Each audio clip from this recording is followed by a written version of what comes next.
라오스까지 오면서 무슨 강이 있은 것 같아요. 근데 강을 그때 브로커가 한국 사람이 데리러 가서 강을 건너오는데 그때 오는 노정이가 7명이 되는데 배낭이라며 있은 것 같아요. 그러니까 한국 사람이 먼저 들어가 건너니까나 오면 어째 안 보이니 이렇게 되는데 건너고 배낭 떠두고 내가 다시 가자 했습니다. 이렇게 북한 남자가 그래 가봐라 하까나 없더라는 게지. 그래서 오면 없다고 해서 오면 너 없니 하까나 그 한국 분이가 다시 야 찾아봐라 다 찾아봐라 이래서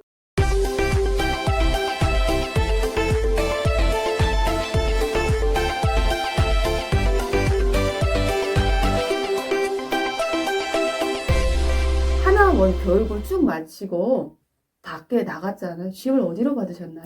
하성 받았어요. 제가 하성도 모르는데 제가 같이 나온 분이가 하면서 같이 여기서 살자 해서 제가 그때 같이 나왔어요. 병점이라더라고요. 서안에서 강의했다 했잖아요. 그게 다 한국 분들이 와요. 12월 달에는 비행기 표가 쌀 때 회사 사람들도 많이 오고 거기서 한국 분을 알게 됐어요. 그분하고 연결을 하면서 한국에 와서 나오자마자 그 집을 뽑고 김천지가 내려갔어요. 김천으로 내려가신 거예요? 경북 김천. 그러면 김천 집을 딱 받아서 내려가신 거예요? 아니에요. 처음 한국에 왔을 때 서울에 받고 싶었어요. 받는 게 청마하고 부청마하고 딱 인원이 2~3명이니까 제비 뽑기 해서 떨어지면 완전히 지방 간다는 거지. 지방 갈 바에는 서울하고 가까운 하성에 가자 해서 친구하고 서울하고 가까운 하성에 갔어요. 근데 우리 북한에서는 하성에서 산다면 죽을 때까지 하성에서 살아야 되고 시집 갈 때만 서울 남자한테 시집 가면 서울에 가잖아요. 예, 북한에서 그렇게 살았으니까. 그래서 저는 처음 하성에 떡 잡았어요. 근데 아는 분이 김천에 집을 빌려서 가라니까 이사 갈 수 있는가? 충격 먹었어요. 오늘 서울 이사 가고 내일 뭐 김천아 이래도 된대요. 네. 너무 충격 먹었어요. 왜? 북한은 내가 무산에서 살았다면 성지 가자면 오직 시집 가야만 가자면 특별한 사유가 없으면 직장 또 이동 그런 증명서 항의 뭐 얼마나 복잡해요. 헐몸이 갈 때는 진짜 뭐이 복잡하잖아요. 식량 정지 증명서, 청년동맹 조기대 이동증, 직장 무슨 4장 5장 떼야 되거든. 5장 더 이상. 그렇게 되는데 한국에서는 내가 가기 싶으면 내일의 회사 서울이라면 서울도 가시고 모레는 대구에 회사라면 대구 갈까 무산 청진에서 왔다 갔다 살다가 하니까 아직 평양은 구경 못했어요. 갈 수가 없으니까. 근데 우리는 여기서 하성에서 살다가 내일이 서울이 가기 싶으면 서울에 가보고 얼마나 자유롭습니까? 그분이 집이 2개니까 김천시 농서면 그 별장이 하나 그 집이 있었어요. 거기가 있으면서 제가 역전 앞에서 옷 수선 가게 했어요. 옷 수선 가게. 예, 제가 미싱했다 했잖아요. 네. 옷이랑 수선 가게 하면서 구제 옷을 팔았어요. 오자마자 제가 딸을 하나 데려왔어요. 오자마자 딸만 데려오고 엄마, 아버지하고 동생을 데려오자는 게 그게 안 됐어요. 선생님 그래도 저보다 낫네요. 한 명이라도 데리고 오셨네요. 그래도 좋은 시기에 딸이라도 성공적으로 데려와서 얼마나 다행입니까? 그래도 항상 저 구석에는 제 집 마음을 살거든. 엄마나 그때 내 동생을 데려왔으면 저희 딸하고 같이 왔으면 잃어봤을 걸. 그냥 딸 보내다 내 동생은 또 거기서 죽었고 한쪽에는 딸하고 있으니까 행복한 건 있지만은 또 한쪽에서는 내가 부모가 되다 보니까 내가 부모 되면서 내 새끼 귀한 것만큼 우리 부모도 내가 귀했겠는데 그것도 맞딸이란 게 그 생각을 못 해. 내 자식만 먼저 챙긴 거에 대한 미안하겠죠? 내 새끼만 챙겼으니까 그래 항상 그게 제가 제일하고 생각해요. 제 딸 데려갔을 때도 저는 가슴 조임에 살았어요. 그래서 국정원에서 딸이 제가 7살 12월이 국정원에 들어오면서 몇 월 며칠이요? 2008년 12월에 왔을 때 국정원 조사를 제가 가면서 선생님이 말하는 게 딸인데 잘해서라고 그러다 보니까 저도 항상 자책감에 딸인데 북한의 부모 돼서 서울에 했으니까 항상 제 집 마음에 제가 딸을 데려갔을 때 딸을 7살짜리를 어떻게 청진해 있는 거 데리고 오셨어요? 그때는 돈이 주문 다 됐잖아요. 그래도요. 지금 혼자 어떻게 7살이 옵니까? 제가 한약방 있었잖아요. 300달러만 가지고 오고 나머지 돈은 고모한테다가 다 맡기고 한국에 와서 제가 하나원에서 4월 17일에 나왔어요. 17일에 나오자마자 제가 돈이 있었기 때문에 바로 북한에다 연결해서 군대들이 북한에서 주소를 알려줘서 저희 딸이 그때 유치원 다녔어요. 7살. 이 전에 다닌 걸 누구 데려왔는지는 그까지는 모르겠는데 저희 딸이 도착한 다음에 말한 말이죠. 엄마, 밤에 새까만 남자가 쑥 자기를 업던 게 덩 내리던 게 물 옆에서 내리던 게 또 무슨 청맨 아저씨가 자기 데려가던 게 옷을 활 벗고 팬티 맞고 자기를 안고 훌 물 건네서 무슨 남자한테 훌 주더라는 게지. 그게 군대가 돈 받고 중국 사람인데 넘겨고 중국 사람이가 넘겼는데 7살짜리. 예, 넘겼는데 아가 너무 운다고 달래달라고. 그래서 그때 한국에서 전화했어요. 그래서 아가 너무 우니까나 엄마한테 안 가겠다고. 무서우니까나. 무섭지, 어. 7살도. 그럼 한국이란 말을 왜 하셨어요? 아니 한국이라 아가 엄마한테 간다 했어요. 그러니까 엄마한테 안 가겠다고. 그때 가도 오면서 너무 놀래서 계속 울으면서 엄마한테 안 가겠다. 제가 그래서 엄마한테 안 가게 할머니하고 살겠다 안 가겠다고. 그래서 저는 그냥 정혜야 울지 말라. 엄마가 그 삼치 말 잘 들으면 엄마한테 온다. 엄마 그 조금만 네가 오면 된다. 삼치 말이라면 잘 들으면 엄마 금방 본다. 한국이란 말은 안 했어요. 잘하셨어요. 예, 그냥 본다. 그러니까 따라오라. 이래서 모르는 남자들이 바지 쭉 벗고 팬티 말고 자기를 내고 물을 건니던 게 또 물 건너서 무슨 남자한테 훌치가 우리는 알잖아요. 아, 도망간 건너서 군대가 바지 벗고 도망간 것서 진짜 브로커리가 돈 주고 이런 거 저는 알잖아요. 네, 애도 무섭지. 아는 무섭지. 엄마. 모르는 사람. 무슨 남자가 자기를 데려온 게 무슨 남자한테 주는데 그 남자 청맹게 바지를 훌 뻗던 게 팬티 말고 자기를 훌 안고 물에 철벅철벅 들어가서 한참 가는 게 또 무슨 남자 줄 텐데 오토바이 타고 떨어질까봐 그랬겠죠. 혁딜에서 자기를 같이 뚝 묶고들라는 게 지금 그러고 오토바이 타고 그래서 그때 그까지는 제가 좋았어요. 아 무사히 왔구나 하고서 그 다음 날에 얼마나 고생했을까요? 아 그때까지는 고생 안 했어요. 그렇게 해서 다 이렇게 해서 뭐 돈이면 그때는 다 됐잖아요. 그래서 그때까지 북경 비행장까지 왔어요. 북경 비행장이요? 네, 비행장을 뽑자 했어요. 돈을 중국 돈 5만 원 요구했어요. 네. 많이 생각했어요. 그래 주변에 다 물어봤어요. 이렇게 됐는데 어떻게 했으면 좋겠는가. 울려가지 말라더라고요. 딱 끊으라고. 없다고. 울려가기 시작하면 시작이라고. 그래서 저는 중국 돈도 없다. 북한에 보내세요. 북한에 가면 감옥에 안 갑니다. 할머니 할아버지 제재 받겠죠. 저는 돈이 없습니다. 북한 사람들 데리고 장사하는. 예, 아이를 데리고 장사를 하거든.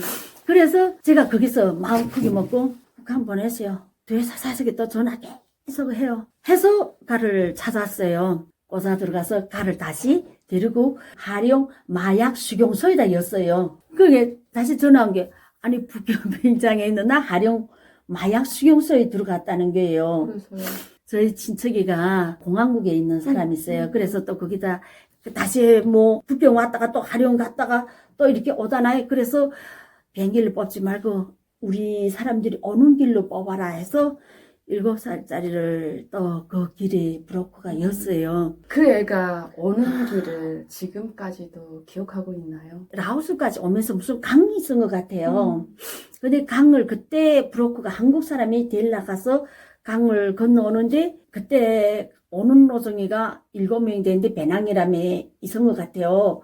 그러니까 한국 사람이 먼저 들어가 건너니까나 오면 어째 안 보이니? 이렇게 되는데, 건이고 배낭 떠두고 내가 다시 가자 했습니다. 이렇게 북한 남자가 그래, 가봐라. 하까나? 아, 없더라는 게지. 그래서 오면 없다고 해서, 오면 너 없니? 하까나? 그 한국 분이가 다시, 야, 찾아봐라. 다 찾아봐라. 이래서, 그러니까 살 운명이지.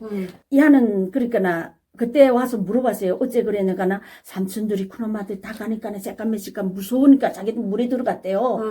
그게 물살에 떨어져 내려갔어요. 내려간 게 살뿐이니까 나무인데 걸려서 까끌 옆에서 다리가 걸렸거든. 그래서 그 한국 그 브로커가 다리 건너서 데려가서 찾아서 다시 온 게 라오스 대사관으로 왔는데 아이가 또 말하는 게 뭔가 그 저가 제대로 들어간 게 아니고 담벽을 넘고 들어가서 삼치가 목마를 타던 게 꼭대기에서 이렇게 담벼 위에서 무슨 남자 삼치 자기를 손을 이렇게 받고 돌아서 뚝 돌고 그러니까 밑에서 여자 큰엄마가 자기를 받더래요. 같이 오신 분들 정말 고생하시고 예. 너무 고맙습니다. 예. 그래서 그렇게 받아서 라오스 대사관이 딱 들어가서 24시간 만에 낸디 전화 왔더라고요. 그때 12월 27일인가 무사히. 그러니까 우리 선생님이 네. 한국에 도착하고 딱 1년 만에 딸이 온 거예요. 그러니까 1년 되지. 네. 12월이니까. 그 선생님이 나오시고 1년 만에 예. 딸이 예. 도착했습니다. 예. 그 아이는 지금 몇 네. 살인가요? 그때 온 게 7살 12월이었는데 지금 22살인데 그 아이가 와서 제가 그랬어요. 정희야, 너를 데리고 온 사람들이 고맙지 않나? 엄마 밥 사주겠다거나.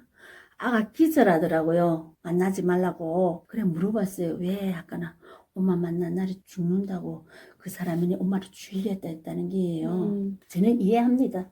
뭐 어느 노정이 힘들잖아요. 나도 그 길을 걸어봤기 때문에 힘드니까나 가 앞에서 엄마가 새끼를 버렸다는지 별말 다 해서 가는 그게 상처됐거든. 그걸 해서 엄마는 자기를 버렸다. 이걸 한 4학년까지 가지고 있었어요. 그래서 제가 심리 공부도 심리 상담 많이 했어요. 북한에서 금방 오신 분들은 엄마가 먼저 가고 아이를 후에 데려오는 상황이 왜 너 어린애가 혼자 오냐라는 어떤 안타까움을 애둘러서 표현할 줄 모르고 직설적으로 표현하다 보니까 그런 착오도 좀 생기지 않았을까라고 그래. 생각합니다. 아이가 그 팀에 만약 끼운다면 저였어도 싫을 것 같거든요. 그렇지, 맞아요. 그러니까 저는, 울고불고 저는 아이가 그걸 하니까 막 이해해요. 내 생명줄과 바꿔야 되잖아. 좀 갓난 애기가 있었거든요. 근데 애기가 있으면 굉장히 두렵다고 맞아요, 하잖아요. 맞아요. 참 나도 가슴 아팠고 저는 그렇대서 북한 사람들이 데리고 온 사람들 욕 안 해요. 그게 내라도 우리가 그 길을 다 걸어봤잖아요. 그거는 그 음. 팀이 굉장히 데리고 오는데 큰 고생을 한 거라고 저는 생각을 합니다. 헌신도 있었고 그래, 그래서 그분들의 보살핌이 있어서 7살 아이가 그 행렬을 그러니까, 따라서 우리한테 그러니까 돌아온 거죠. 애기니까 그걸 이해를 못하지. 그러면 그렇게 해서 아이를 데리고 와서 처음 어디서 만나셨나요? 제가 처음 만난 게 국정원에서 만났어요. 모습은 어떻던가요? 제가 국정원에서 처음 아이를 딱 봤잖아요. 조사를 하고 이제 아이 데리고 온다 할 때 심장이 멎을 것 같더라고. 그 오는 도중에 야가 풍파가 많았잖아요. 북경에 왔다가 다시 또 하령에서 북경까지 오기 얼마나 힘들어요. 왔다가 다시 하령 일반 감옥 다이고 마약 수용소에 있다가 또 이렇게 오니까나 그게 딱 내 때문에 그렇게 된 것 같은 게 그래서 딱 보는 순간에 딱 심장이 멎는 것 같더라고. 저는 내가 조금 할 때 너를 도둑하는데 모습도 많이 변했고 내가 너를 책임져서 네가 그런 풍파를 겪고 상처를 받은 것 같아서 진짜 이제 네하고 산다면 내 인생을 네가 바쳐야 되겠다. 저는 이 각오를 했어요. 아이는 선생님을 보고 막 어떻게 달려오던가요? 서먹서먹해요. 달려 안았어요. 또 엄마라 하지만은 안 달려왔어요. 아이는 엄마라 하지만은 이렇게 막 매달리고 이러지는 않았어요. 그냥 뭐 북한에 있던 제가 또 올 때 또 사진을 가지고 왔으니까나 뭐 괜찮았어요. 근데 많이 컸죠. 예. 괜찮은 게 아니라 그동안 헤어진 시간이 얼만데 어. 아이는 푸쩍 크죠. 근데 아이가 엄마 사진은 말랐는 거 봤는데 엄마가 뚱뚱하니까나 민감민감 하더라는 게 엄마 북한에 있을 때 사진은 봤는데 그래서 아이는 그때 서먹서먹해서 그러는데 제가 조사를 이틀 받고 유전자하고 검사가 나온 다음에 보낸다 해서 제가 또 보름 기다렸어요. 보름 기다려서 다시 데리러 나가서 김천일이 가니까 아이가 말하는 게 뭐인가 하면 자기는 먼데 가는 거 싫어한대요.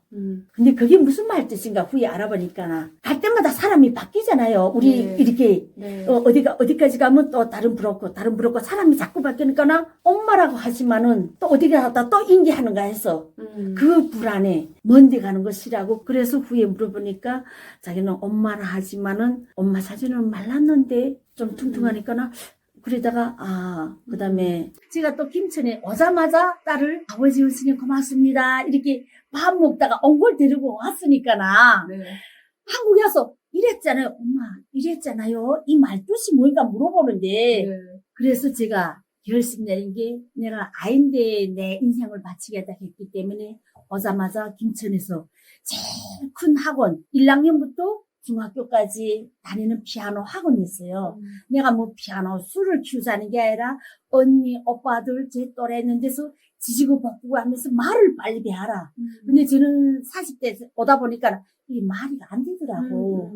바꾸자고 노력해도 안 되더라고요. 그래서 니래도 빨리 말을 바꿔서 네가 빨리 적응하게끔 제가 제일 큰 학원에 였어요. 그러다가 아이가 또 말도 빨라지고 빨리 배우고 시골에 있는 사람들이 그때 어르신들이 그러더라고. 우리 자식 때 다 시내 가서 하는데 그럼 아이가 있으면 공부시키는 게 시내 낫다 이런 말 해서 또 어떻게 또 친구를 찾다 해서 분당에 친구를 찾아서 돈을 1년 반 벌었으니까는 시내 가자 해서 그 돈 가지고 분당에서 빌려서 월세를 또 살았어요.